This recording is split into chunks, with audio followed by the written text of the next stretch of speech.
A year after these reactors at the Fukushima nuclear plant exploded in a triple meltdown, reporters were reminded this is still one of the most hazardous places on the planet. We wore head-to-toe protective gear, full facial respirators, and hazmat suits. And then we drove up to the world's worst nuclear accident in 25 years. This is our first look on the ground at the reactors. This is the heart of the nuclear problem in Japan. What you're seeing over my shoulder are the reactors. There are 4 of them. But the 2 that you see over my right shoulder, those are 2 of the reactors that exploded in the early days of this disaster. But when you take a look at the reactors, you can see that they have a long way to go. This is a year after this disaster, and you can see that the force of the explosion crippled those buildings. You can understand how so much radiation spewed from this point when you're standing here. An army of 3,000 workers are now here daily in shifts to control the melted nuclear fuel and contain the further spread of the radiation.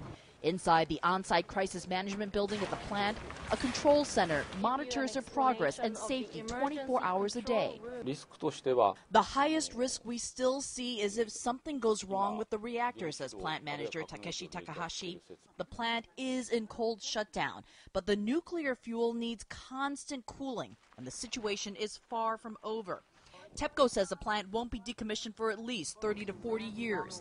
The challenge is evident as we drive around the Fukushima plant. Debris still mangled from the tsunami sits untouched because of radiation concerns. These blue tanks and these larger gray ones hold water contaminated with radiation.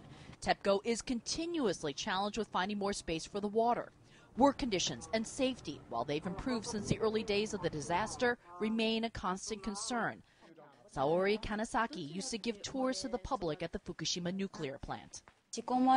Before the accident, I explained to many people that the nuclear power plant is safe, she says. Now that this has happened, I feel very sorry I ever said that.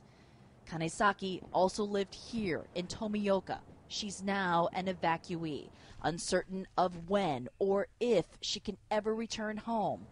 A year later, she and 78,000 others are the legacy of this accident, paying the price when nuclear energy goes wrong. Kyung Lah, CNN at the Fukushima nuclear plant.